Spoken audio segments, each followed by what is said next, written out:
Have you ever found yourself looking at the night sky and wondering what was behind the stars you admire? Faced with such beauty, do you feel a shiver down your spine as if the universe wanted to tell you something? What if I discovered that the sun, our closest star, is not just a banal star in the firmament, but a true epicenter of vitality and energy for our entire solar system? Over the past few days, the sky has been painted with the northern lights, giving us all a wonderful show, a phenomenon that is usually limited to the polar regions, but is now affecting the whole world.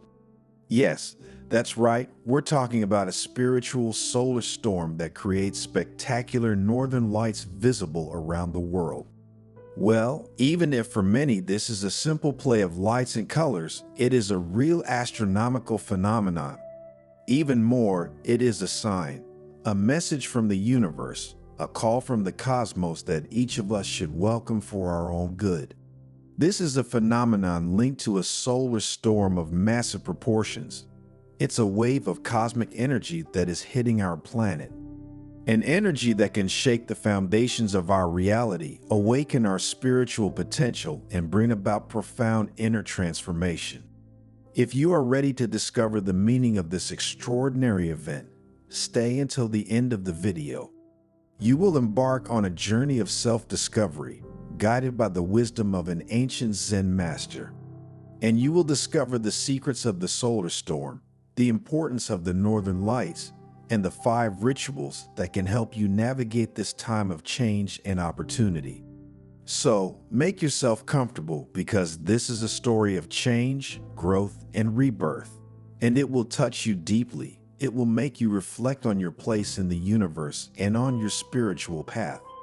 But before continuing, subscribe to the channel and activate notifications so that you are informed when we publish new content for your spiritual growth. The Shoganji Zen Temple, perched on a hill overlooking Sagami Bay, was immersed in a surreal atmosphere. The twilight light was tinged with unusual shades, reflected by the calm waters of the bay. A wind full of cosmic electricity whistled among the centuries-old pines, bringing with it a hint of mystery and change. The branches of the trees swayed as if dancing to the rhythm of an ancient melody, while the sun, a fiery sphere on the horizon, seemed to pulsate with an unusual energy. Inside the temple, a dozen monks, wrapped in their saffron robes, were gathered in the main hall, their faces turned towards an elderly man sitting on a raised cushion. It was their teacher, the Venerable Eiko Roshi, a man of charismatic presence and profound wisdom, who had dedicated his life to the study and practice of the Dharma. His eyes, dark and deep like wells of ancient wisdom, shone with an inner light that emanated calm and serenity. "My dear disciples," Eiko Roshi began in a calm but emotionally charged voice, "we are living in an extraordinary moment. The night sky in recent days has been illuminated by an unprecedented celestial spectacle, the Northern Lights. A phenomenon usually relegated to the polar regions is dancing across our skies, and none of us can think that there aren't profound spiritual implications." A murmur of amazement spread among the monks. The Northern Lights were considered a rare and magical event, a sign of the benevolence of the gods. Many of them had never had the opportunity to witness this spectacle of light and color, and the news of its arrival aroused in them a mixture of excitement and reverence. "But that is not all," continued the elderly master, raising a hand for attention. "What makes this event even more significant is the cause. A solar storm of epic proportions is bearing down on our planet. A wave of cosmic energy, a breath of life from the heart of the sun, is flooding the earth." The monks listened attentively, their eyes wide in wonder. Some of them had already noticed subtle changes in the atmosphere, a feeling of electricity in the air, a pulsating energy that seemed to permeate everything. The elderly monk explained to them that the solar storm was a natural phenomenon, but that it also had a deeper meaning, a message from the cosmos. In ancient legends, he said the solar storm is often associated with the figure of the dragon, a symbol of power, transformation, and wisdom. The dragon, like the solar storm, represents primordial energy, the life force that animates the universe. You must know that this force can be destructive, but also creative, capable of bringing change and renewal. Eiko Roshi stood up. His slender figure cast a long shadow on the floor. The northern lights, he said in a solemn voice, is the breath of the dragon, its dance of light and color that paints the night sky. It is an invitation to look beyond our limits, to expand our consciousness, to awaken our spiritual potential. The monks listened raptly, their minds fascinated by the master's words. They knew that Eiko Roshi was about to reveal to them a precious teaching, a guide to face this moment of change and opportunity. This solar storm, their mentor continued, is an opportunity to purify our energies, to free ourselves from old patterns of thought and behavior, to embrace a new awareness. It is a favorable moment for personal and spiritual growth, for internal rebirth. The master stopped for a moment, scrutinizing the faces of his disciples. But this transformation, he said in a firm voice, will not happen on its own. It requires commitment, dedication, perseverance. It requires a willingness to let go of the past, to embrace the unknown, to trust the flow of life. The monks nodded, aware of the challenge that awaited them, but also of the opportunity that presented itself to them. They knew that their teacher would guide them on this path of growth, offering them the tools and teachings necessary to face the solar storm and benefit from it. To help you on this path, said Eiko Roshi, I will teach you 5 rituals, 5 practices to follow during these days of solar storm. These rituals will help you tune into cosmic energy, purify your energies, awaken your spiritual potential. The ritual of inner silence is the first one I want to talk to you about, said Eiko Roshi, explaining that this ritual consisted of dedicating time every day to silent meditation. With this ritual, you can step away from the distractions of the outside world and turn all your attention inward, he continued. In silence, he said, we can hear the voice of our heart, the wisdom of our soul. We can find inner peace, emotional balance, mental clarity. The master emphasized the importance of creating a sacred space for meditation, a quiet place free of distractions, where you can sit in a comfortable position and observe your breathing, letting go of your thoughts and worries. Meditation, he said, is like a balm for the soul, a way to regenerate and find inner harmony. The second ritual I mentioned is that of gratitude.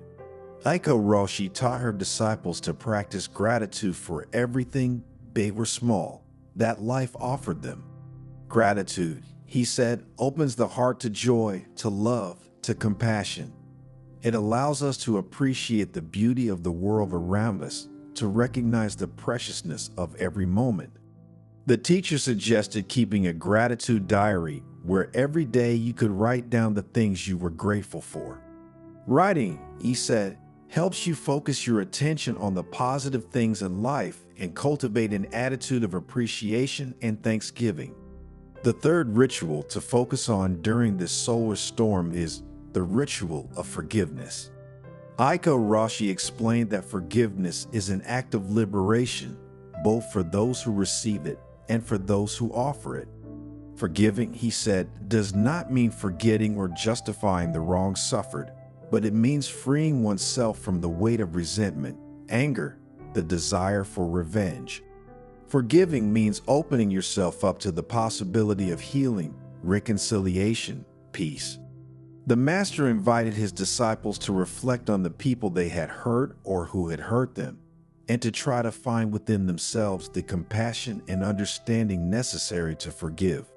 Forgiveness, he said, is an act of courage, an act of love towards oneself and towards others. The fourth ritual, the ritual of the offering. Eiko Roshi invited his disciples to make symbolic offerings to nature, to the spirits of the ancestors, to the divinities. The offering, he said, is a gesture of generosity, of humility, of gratitude. It reminds us that we are not alone, that we are part of a greater whole, that we are supported and nourished by the universe. The master explained that the offering could be made in many ways: offering food to the birds, placing flowers in front of the altars, making prayers to the sky. The important thing, he said, is to make the offering with a sincere heart, with the knowledge that we are giving something of ourselves, that we are sharing our abundance with the world. As the disciples listened anxiously, Master introduced the ritual of connection. Eiko Roshi taught his disciples to practice connection with nature, with other living beings, with cosmic energy. Connection, he said, reminds us that we are all interconnected, that our every action has an impact on the world around us.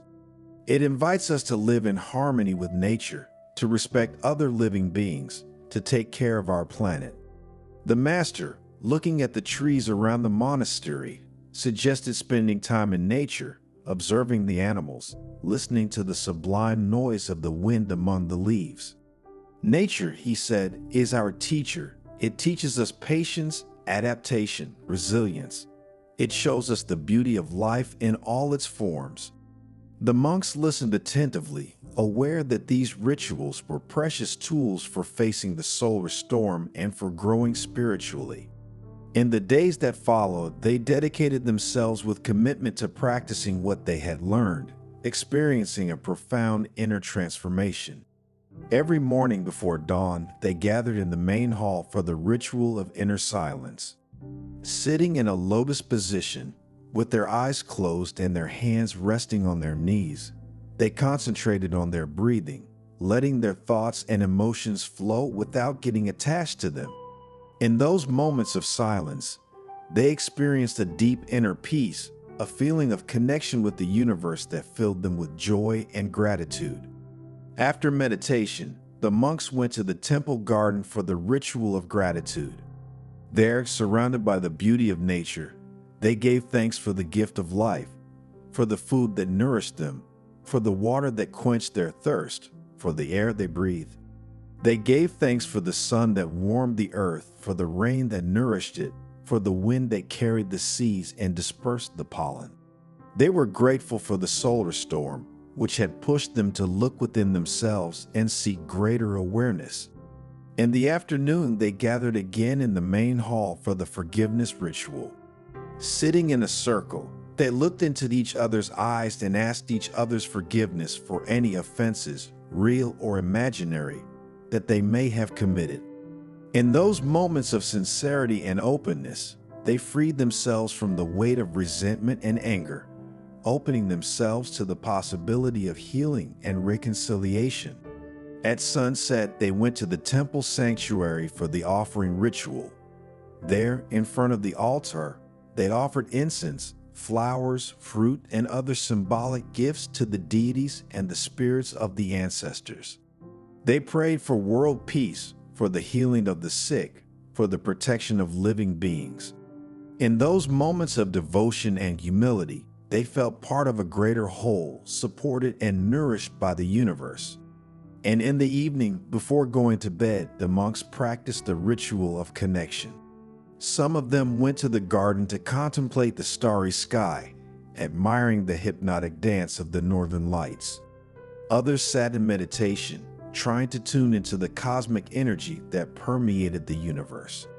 Still others devoted themselves to reading the sacred texts that contained the teachings of the Buddha. During these days of solar storm, the monks experienced a profound inner transformation. Their spiritual practice intensified, their awareness expanded, their connection to the universe strengthened. Some of them overcame fears and emotional blocks that had tormented them for years. Others discovered talents and abilities they didn't know they possessed. Still others found a new sense of purpose and meaning in their lives. Eiko Roshi observed her disciples with pride and satisfaction. He knew that the solar storm and the rituals he had taught them had had a profound impact on their lives. "My dear disciples," he said one day, assembling them in the main hall, "the solar storm is gradually waning, but its effects will continue to be felt for some time.